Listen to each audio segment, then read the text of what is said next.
2 Kings is where we are, and we're going to be continuing on in chapter 18. Of course, it's been a couple of weeks since we've been here in 2 Kings chapter 18. Last week I was going to be out of town anyway, but then of course the weather affected things, so then I was back in town, but the weather still affected things, so none of us were here. So we didn't get to continue in 2 Kings 18 last week, but we will today. But since it has been a couple of weeks, we'll try and kind of, do a decent little review just to get our minds back to where we are. Of course, we're looking at King Hezekiah, and so these are the two main points from the chapter that we've been able to look at so far, kind of with an overview of his reign that focuses on a lot of the good that was done and recognizing Hezekiah is in fact a good and a faithful king. But then when the Assyrian threat first comes, in the middle of the chapter, we see maybe a little bit of faltering. But that's a reminder that Hezekiah is human, just like we are. That overall things may be going well and we may be on the right track, but that doesn't mean that we might not slip up from time to time. And so these are the things that we've looked at so far. And so if y'all would, let's have somebody read 2 Kings chapter 18. We'll have somebody read verses 1 through 8 to look at that overview and kind of get our minds back on what's going on. It came to pass in the 3rd year of Hoshea, the son of Elah, king of Israel, that Hezekiah, the son of Ahaz, king of Judah, began to reign. He was 25 years old when he became king, and he reigned 29 years in Jerusalem. His mother's name was Abi, the daughter of Zechariah, and he did what was right in the sight of the Lord, according to all that his father David had done. He removed the high places and broke the sacred pillars, cut down the wooden image Moses had made, cut down the wooden image and broke it in pieces, the bronze serpent that Moses had made. For until those days the children of Israel burned incense to it and called it Nehushtan. He trusted in the Lord God of Israel, so that after him was none like him among all the kings of Judah, nor who were before him.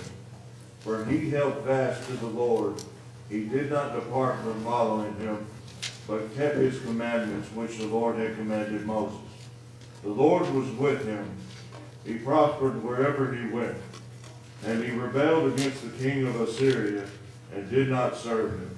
He subdued the Philistines as far as Gaza and its territory, from watchtower to fortified city. Thank you, Benjamin. And then let's have somebody read verses 9 through 16, where we'll see this Assyrian threat, and again where it is that Hezekiah seems to falter. And verses 9 to 16, if someone can read that. Now it came to pass in the 4th year of King Hezekiah, which was the 7th year of Hoshea, the son of Elah, king of Israel, that Shalmaneser, king of Assyria, came up against Samaria and besieged it. And at the end of 3 years they took it. In the 6th year of Hezekiah, that is, the 9th year of Hoshea, king of Israel, Samaria was taken. Then the king of Assyria carried Israel away captive to Assyria and put them in Hala by the Habor, the river of Gozan, and in the cities of the Medes, because they did not obey the voice of the Lord their God, but transgressed his covenant, and all that Moses, the servant of the Lord, had commanded, and they would neither hear nor do them. And in the 14th year of King Hezekiah, Sennacherib, king of Assyria, came up against all the fortified cities of Judah and took them. Then Hezekiah, king of Judah, sent to the king of Assyria at Lachish, saying, I have done wrong. Turn away from me. Whatever you impose on me, I will pay. And the king of Assyria assessed Hezekiah, king of Judah, 300 talents of silver and 30 talents of gold. So Hezekiah gave him all the silver that was found in the house of the Lord and in the treasuries of the king's house, At that time Hezekiah stripped the gold from the doors of the temple of the Lord, and from the pillars which Hezekiah, king of Judah, had overlaid, and gave it to the king of Assyria. I don't have the pictures in there for this morning, but a couple weeks ago, if you remember what we had on the PowerPoint, showed those big reliefs, is what they were called, that were made and placed in Sennacherib's palace in Nineveh. And what it was all about was the attack against Lachish. And so that's what was happening, that Sennacherib and the Assyrians had taken Lachish, and they were about to be moving towards Jerusalem. And so what did Hezekiah do? He paid him off, right? He said, what's it going to take? And he gave him basically everything he had, everything that was in the treasuries, and even beyond that, he started taking the gold down that was put up on the temple. And so he was doing all of these things to try and pay off Hezekiah. And of course, from that, we think about what began at the very start of Hezekiah's reign of restoring and kind of repairing everything that was broken at the temple and getting the doors back open so that true worship could take place again. But when the rubber met the road at that point, Hezekiah was not really concerned with doing what was right by God, but instead just trying to save himself and his position, paying off Sennacherib. And so like any of us, Hezekiah faltered, and the same thing can be true for us. But then it's what Hezekiah is going to do as things progress that's going to, of course, show his true character. And so let's move in then to where we are, where we'll pick up now, verses 17 through the end of the chapter, where we're going to see Sennacherib surrounding Jerusalem. Hezekiah was able to pay him off for a time, but it wasn't going to satisfy forever. And so we'll start verses 17 to 25 looking at Sennacherib's message. If we can have somebody look and read for us 2 Kings chapter 18 and verses 17 through 25. King of Assyria sent Tartan, the Rabsaris, and the Rabshakeh from Lachish with a great army against Jerusalem to King Hezekiah. And they went up and came to Jerusalem. When they had come up, they went and they stood by the aqueduct from the upper pool, which was on the highway in Fuller's Field. And when they had called to the king, Eliakim, the son of Hilkiah, who was over the household of Shebna, the scribe, and Joah, the son of Asaph, the recorder, came out to them. Then the Rabshakeh said to them, Say now to Hezekiah, Thus says the great king, the king of Assyria, What confidence is this in which you trust? You speak of having plans and power for war, but they are mere words. And in whom do you trust that you rebel against me? Now look, you are trusting in the staff of this broken reed, Egypt, on which, if a man leans, it will go into his hand and pierce it. So is Pharaoh, king of Egypt, to all who trust in him. But if you say to me, We trust in the Lord our God, is it not he whose high places and whose altars Hezekiah has taken away, and said to Judah and Jerusalem, You shall worship before this altar in Jerusalem?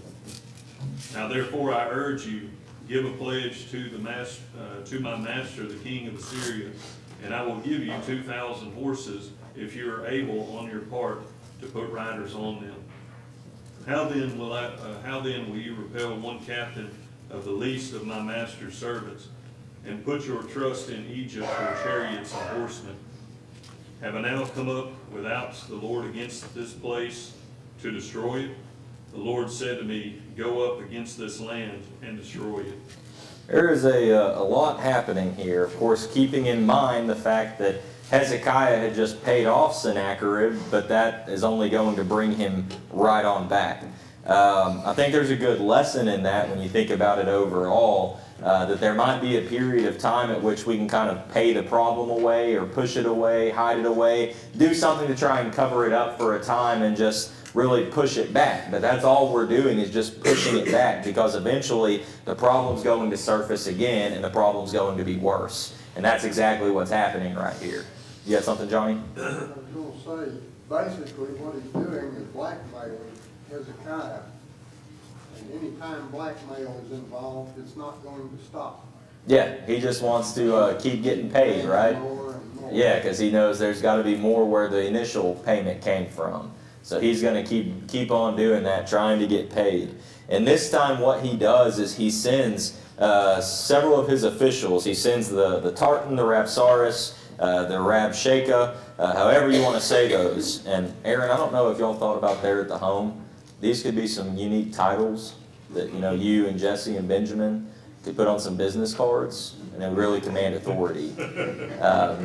But you see in these individuals, though, they were officials. They had some good authority, and so they're going on behalf of King Sennacherib to Jerusalem, going there from Lachish, and they're trying to send a message to Hezekiah, but not just Hezekiah. They're sending it to all the people in Jerusalem. Looking at these particular individuals, the Tartan, from what I understand, probably would have been more or less the commander-in-chief.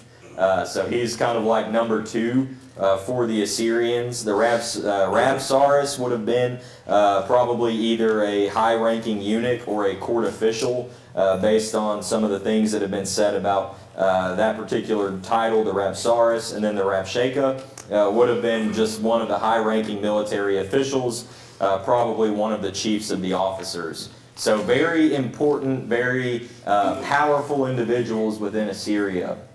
And they're the ones who are coming to Jerusalem with the message from King Hezekiah. Very clearly, Assyria was not playing around. Now, what we have starting to happen here is we're beginning to see the Assyrian push to Jerusalem. And you can see kind of what I've called this, that Sennacherib surrounds Jerusalem, because it's going to begin right here, but it's going to carry on into chapter 19. Something that's interesting that's been discovered historically speaking is this prism, Sennacherib's prism. Sometimes it might be referred to as Taylor's prism, just based on the name of the individual that discovered this. But what this is it's basically Assyrian history, King Sennacherib's history, some of his records. And within this prism it talks about different attacks and successes and victories that the Assyrian army had. Well, within this particular prism, there's a mention about when Sennacherib took his army to Jerusalem. And what it says, and this is in the words of this particular history, that Sennacherib had Hezekiah shut up in Jerusalem, his royal capital, like a bird in a cage. And so that is the way that this took place, that they had Jerusalem surrounded. Now, the interesting thing that's going to happen, and we'll see it and mention it again as we keep moving through, is that that's the only mention we have of Assyria with Jerusalem, that there's no mention of Assyria ever actually taking Jerusalem. And that's because they never did, if you need a spoiler. But Sennacherib surrounds Jerusalem, has Hezekiah shut up like a bird in a cage. So this is a very significant thing that is taking place, and it's one that would have been certainly very concerning for Hezekiah and for the rest of Jerusalem. If you think about already what happened whenever the last time that some pressure was applied and Assyria took Lachish, what did Hezekiah do? He paid them off. He pushed the problem away. So now that the problem is not 50 miles away, but now that the problem is right outside your front door, Hezekiah, what are you going to do? And this is what everything is leading up to with what's going to take place more specifically in chapter 19. But it tells us with this that these individuals that were sent by King Sennacherib, verse 17 tells us how they went up, came to Jerusalem. They came and went and stood by the aqueduct from the upper pool, which was on the highway to the fuller's field. It's interesting if you look at Isaiah chapter 7. In Isaiah chapter 7, this is the same location that Isaiah would come to King Ahaz and tell him about the Lord's deliverance over his enemies. And so, of course, Ahaz is Hezekiah's father. And so in this very same location, Ahaz is told, don't worry about your enemies, God is going to deliver you. Now in the same location, Hezekiah's enemies come and say, you can't trust in God. Don't trust in Him. He cannot deliver you. And so I just wonder, in the background of all of this, I wonder if Ahaz had ever told Hezekiah about the message he got from Isaiah in that very spot. I wonder if that's something maybe that was running through his mind. Maybe it was, maybe it wasn't. But what we do know is, in preparation for all of these things that were taking place, there were certain things that Hezekiah did for himself to prepare and for the people to be prepared. If we turn to 2 Chronicles chapter 32. 2 Chronicles chapter 32, we find that there are, again, these things that Hezekiah is doing to prepare and to prepare the people. It's important, especially when we get to the end of 2 Kings chapter 18, because of something that Hezekiah specifically tells the people to do, and they obey it. But if someone could read for us 2 Chronicles chapter 32, verses 1 through 8. After these deeds of faithfulness, Sennacherib, king of Assyria, came and entered Judah. He encamped against the fortified cities, thinking to win them over to himself. And when Hezekiah saw that Sennacherib had come, and that his purpose was to make war against Jerusalem, he consulted with his leaders and commanders to stop the water from the spring which were outside the city, and they helped him. Thus many people gathered together, who stopped all the springs and the brook that ran through the land, saying, why should the kings of Assyria come and find much water? And he strengthened himself, built up all the wall that was broken, raised it up to the towers, and built another wall outside. Also he repaired the Milo in the city of David, and made weapons and shields in abundance. Then he set military captains over the people, gathered them together to him in the open square of the city gate, and gave them encouragement, saying, be strong and courageous. Do not be afraid nor dismayed before the king of Assyria, not before all the multitude that is with him, for there are more with us than with him. With him is an arm of flesh, and with us is the Lord our God, to help us and to fight our battle. And the people were strengthened by the words of Hezekiah, king of Judah. There was a lot that took place in preparation for Sennacherib to come and surround Jerusalem, to have Hezekiah shut up like a bird in a cage. Hezekiah saw what was happening and saw what was coming, and he made the right preparations. It talks about how it is that he and the people would stop up all of the springs from outside the city, stop up the brook. That's something too that's going to be important when it relates to Hezekiah, because they're stopping all of that up, the water that would have been coming into the city, so they have to redirect it from outside. And what they do is they build a tunnel. This is Hezekiah's tunnel. There's going to be another mention of this tunnel when you get to the very end of Hezekiah's life. Whenever it is he passes in chapter 20, there's just a mention of this, but I believe it has to connect back to what's going on with these springs being stopped up, that they dug these tunnels underground, and that's an inscription. I know it's pretty much impossible to read, but if you're close enough, you can see that there are actually writing on this, and basically what it says is whenever there were basically two teams that were digging these tunnels at the time, and one started on the far end, the other started in the city, and they basically just worked together until they met in the middle. And that's what this particular inscription commemorates, is when it is that the two crews that were digging met and connected the tunnels. And so this is where the water would have been diverted and brought through. So the Assyrians on the outside don't get the water, but everyone in Jerusalem can still have the water that they need. And so that's at least an interesting one. Oh, maybe you can see the letters better here. This is kind of a recreation that cleans it up some. If you can read it, I'll be very impressed, because I've got no clue what it says. So I'm thankful that some people can read Hebrew and can tell us what it says. But this is what we have going on.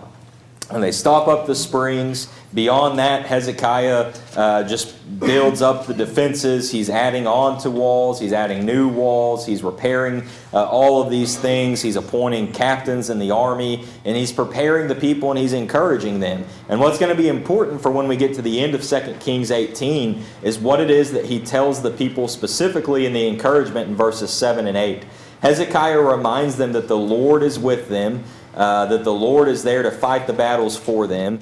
But he also makes sure that the people know, don't be afraid nor dismayed before the king, before all the multitude with him, right? Don't be afraid of all of these things. Don't worry about what is going to take place, right? Trust in God. And so that's what's been taking place to prepare. And now you have already Sennacherib has sent his officials to the city. And Hezekiah is going to have to send his officials now to kind of meet so they can discuss the terms of what's going on here. So just listening to the passage about Hezekiah prepares his people for the work, I think you can see an awesome parallel to what house here in our house Mhm. where whether it be the congregation as a whole or just each person in the household. 5 things that he did to prepare his house. He took counsel, he took wise counsel. So for us, that would be going through scriptures, or maybe going to our elders, or people who are older in the congregation. He didn't give his resources to the enemy. He cut off their water supply. What resources are we giving our enemy? Our time, our heart, our money. We cut off the resources that we give to the enemy, we don't have power in those. He fortified his home by building walls. We fortified our homes, our hearts, our congregation against attacks from the enemy. He equipped his troops for battle. So we, when it comes to our children, we train them, we equip them with the word of God. They would be reminded that we fought for them. Mhm. With all of those things, we believe that with our individual households and the congregation itself. Yeah. Come now as we stand and sing, right? No, if you didn't hear Alex, she recognized really a really good lesson that we can take from that in 2 Chronicles 32, how Hezekiah prepares the people for war and making application to how we prepare ourselves, our families, but also the congregation. She had 5 good points in there. So the first one was to take the wise counsel. Of course, we see Hezekiah look to his counselors, but for us, look to those who are well versed in the scriptures. And of course, within the congregation, we look to our elders. That's who our elders are. They're here to help us, to help give that good and wise counsel and help make sure that we're going in the right direction, that we're going to be prepared. So you have seek wise counsel, cut off the enemy's resources. Hezekiah cut off the water from the Assyrians, but then we think about what resources we're giving to the enemy. How much time are we giving? How much of our finances are we giving? How much of our energy are we giving, right? How much are we giving to the enemy that we need to cut off completely to be prepared? What was the third one? All right, so built walls and fortify, right? He did that around the city to prepare, and of course we've got to make sure that we're prepared, that we're building up those spiritual defenses, the spiritual walls, and of course how's that going to happen?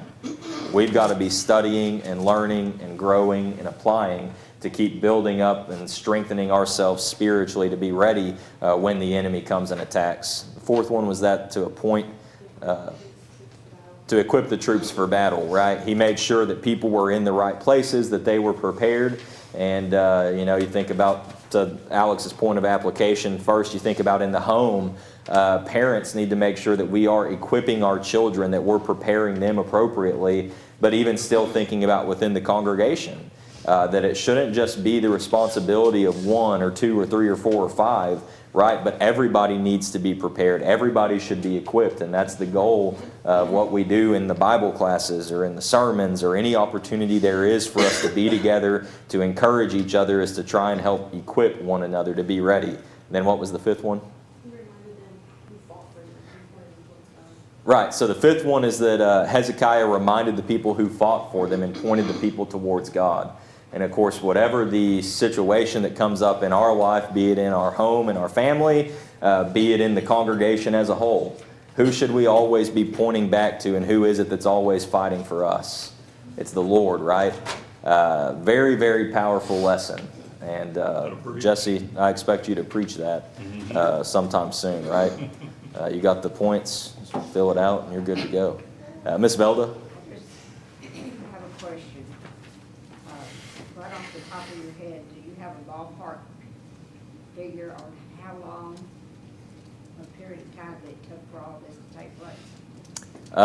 No, not off the top of my head. These attacks were taking place over a series of time anyway. And again, Hezekiah could see what was coming, as to whether or not some of this is like an immediate time frame after he initially paid him off after Lachish, or whether there was, 5 years, 10 years, whatever it may have been. I don't know off the top of my head. But evidently, based on what we have in 2 Chronicles 32, there is at least a decent amount of time. Whether some of these defenses started to take place before he ever got to Lachish or not, I don't know for certain. Just like building that tunnel.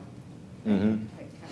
Oh yeah, it took a lot of time. And thinking even about that, how many people had to be motivated to be helping with it too, because it takes a very specific skill set. To be doing that, because we think about, of course, today, if we're going to do it, we're getting down there and have all of the modern technology, and it'd still be dangerous. It would still be very difficult. They didn't have the technology that we have. They were more advanced than what we give them credit for a lot of times, obviously by the fact they're able to dig that tunnel, by hand, and be able to do all the calculations to make sure that they actually meet, That's engineering before engineering was even thought of. I'm thankful that I wasn't the one having to do that, because I don't think I could have, right? Even if it's just behind, like, if I start on the back side of my house and start on the front side and try to dig a tunnel and meet, I would be way off. And that's nowhere near the distance that they were digging this tunnel. And so it's pretty impressive to think about. Did I see Johnny? I'm just gonna say, we have to stay prepared ourselves. Mm-hmm. And we have to keep our armor of God on. Yes. You start with the helmet of salvation, the breastplate of righteousness, that shield of faith, and the sword of the Spirit. Yeah, we've got to have the armor because it's a battle, right? It's war, and we've got to be prepared for it. And so, very good lessons. We'll go Andy, and then we'll move on here. I was joking when I thought that about the fact that survival is a very powerful motivating tool. If you're doing this to save your life, there's a lot more effort that you're going to apply. Mm-hmm. In a physical nature, in this sense, to dig a tunnel for water. But the same thing can be applied spiritually. Are we fighting for our survival? Do we think about that every day, that we need to put forth that same amount of effort mentally and spiritually for the survival of our soul to get to heaven? Yeah, thinking about it from their perspective, the Assyrians were deadly people. They were violent people. I think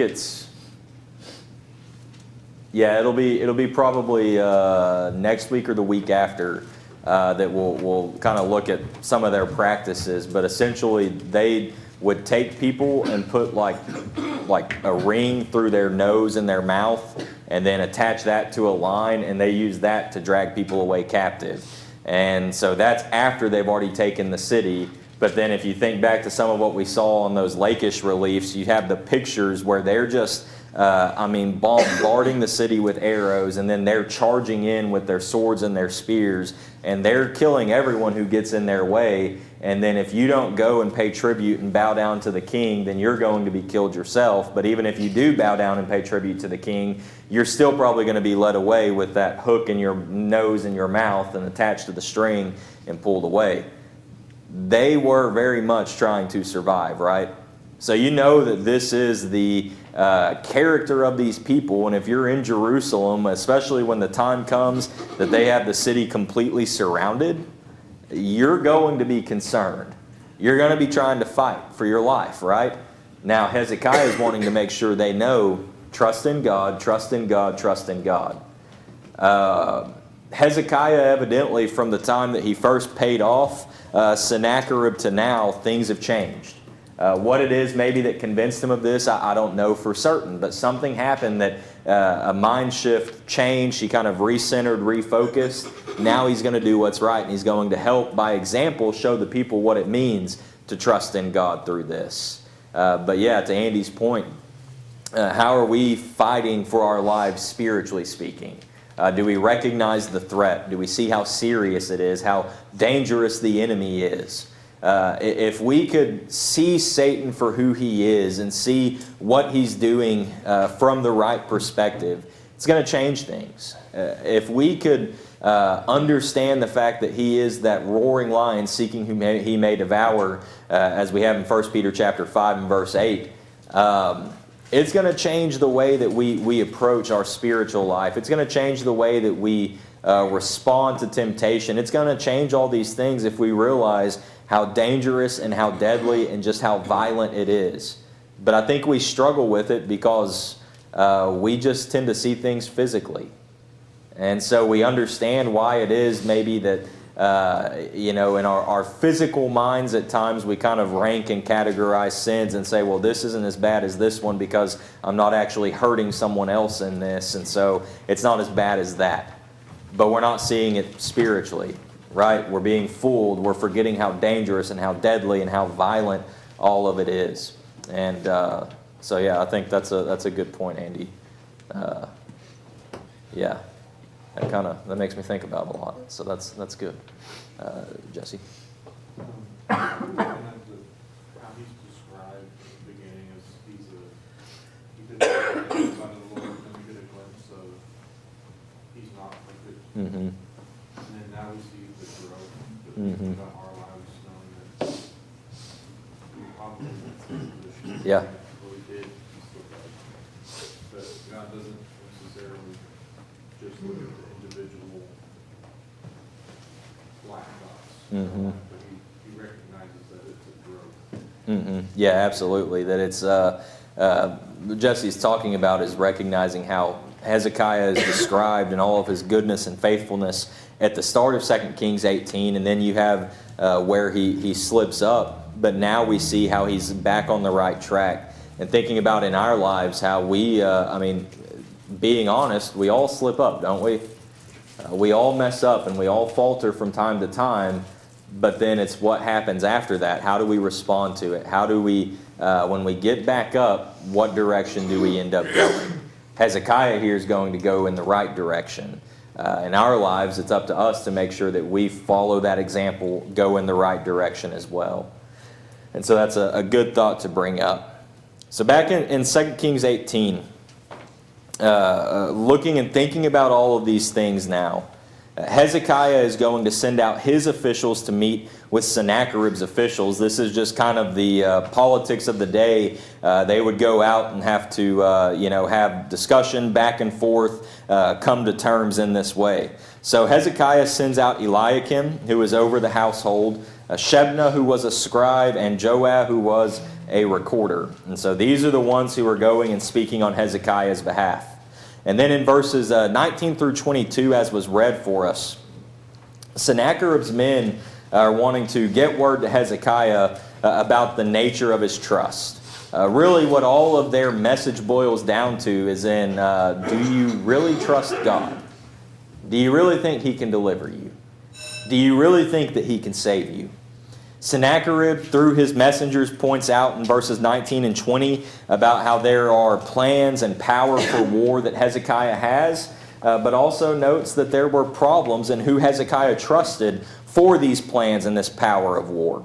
Based on 2 Chronicles 32, we already know who Hezekiah is trusting in. He's trusting in God. God's the one that's going to deliver them. God's the one that's going to save them through this war. Sennacherib knows that's who Hezekiah is going to be trusting in, so he wants to try and pick away at that trust and say, are you really as confident as you think you should be? Should you really have that much faith in the Lord God? And so through this message, it kind of goes with how verses 21 and 22 that Hezekiah was trusting in the wrong places. There's a mention here of Egypt, that Hezekiah was placing some trust in Egypt. We'll see in the next chapter a specific Ethiopian king that was mentioned, and there's some historical record of him. But there was at least a little bit of an Egyptian alliance that was going on. And then also within this, we see how it is that he's trusting in God. So for Egypt, Sennacherib says that they are like a broken reed that was only going to hurt you more than it would help you, that you can't even lean against this reed to support you, that it's just going to bend, it's going to break, and when it breaks, it's going to pierce you through. So trusting in Egypt, based on what Sennacherib says, is only going to hurt more than it's going to help. And then he talks about the trust that Hezekiah has in the Lord God. And basically what he says is trusting in the Lord God is going to be pointless. You look at what it is that's happening in verse 22.